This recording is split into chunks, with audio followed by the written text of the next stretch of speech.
Let's take a look at zero-based budgeting.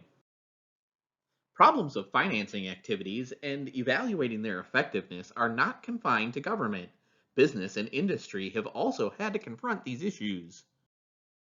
Zero-based budgeting, known as ZBB, was developed in industry during the same period of time when some in government were installing elements of it there. ZBB involved three basic procedural elements within each administrative entity. The first was identification of decision units, the lowest level entities in a bureaucracy for which budgets are prepared. Staffs, branches, programs, functions, and even individual appropriation items. Second was analysis of these decision units and formulation of decision packages by an identifiable manager with authority to establish priorities and prepare budgets for all activities within the administrative entity.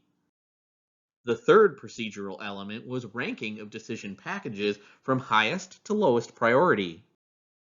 Higher level agency officials next establish priorities among all packages from all units with the probable available funding in mind.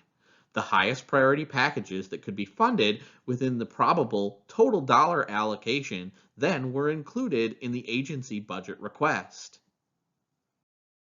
Each manager prepared several different decision packages pertaining to the same set of activities to allow those conducting higher level reviews to select from alternative sets of proposals from the same program or function.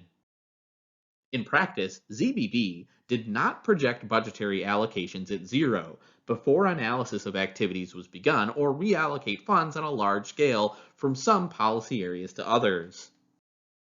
Realistically, such a schedule would not be workable because budget makers did not have the authority or the tools to conduct these examinations on a regular basis. Although regarded by some as a rational comprehensive budgeting tool, the evidence suggests that ZBB was essentially a form of incremental budgeting.